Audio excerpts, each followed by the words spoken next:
പാലക്കാട് ജില്ലാ ആശുപത്രിയിൽ പ്രായമായ രോഗികൾക്ക് ഉപകരണങ്ങൾ ഇല്ലാത്തതിൽ യൂത്ത് കോൺഗ്രസ് പ്രതിഷേധം.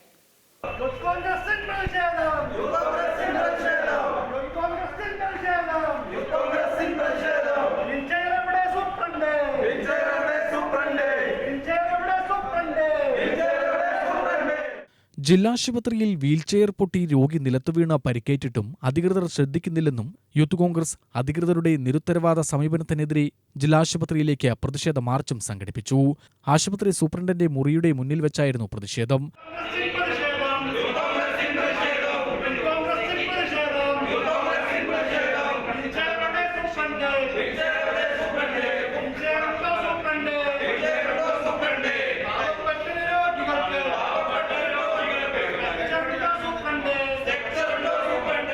നിയോജകമണ്ഡലം പ്രസിഡന്റ് PS വിപിൻ അധ്യക്ഷത വഹിച്ചു. പ്രതീകാത്മകമായി സ്ട്രക്ചറിൽ രോഗിയുമായിട്ടായിരുന്നു പ്രതിഷേധ മാർച്ച്. 10 ദിവസത്തിനുള്ളിൽ വീൽചെയർ ഉൾപ്പെടെയുള്ള രോഗികളുടെ ബുദ്ധിമുട്ടിന് ആശുപത്രി അധികൃതർ പരിഹാരം കാണണമെന്ന ഉറപ്പിന്മേലാണ് പ്രതിഷേധം അവസാനിപ്പിച്ചത്. ജില്ലാ സെക്രട്ടറി സതീഷ് തിരുവാലത്തൂർ, M പ്രശോഭ്, നിയോജകമണ്ഡലം വൈസ് പ്രസിഡന്റ് സജീവൻ പൂവക്കോട്, മണ്ഡലം പ്രസിഡന്റുമാരായ വൈശാഖ്, അക്ഷയ് ശിവദാസ്, ഷൗക്കത്ത് അലി, ആഷിഖ്, സജീവൻ, അജിത് തുടങ്ങിയവർ പ്രതിഷേധത്തിന് നേതൃത്വം നൽകി.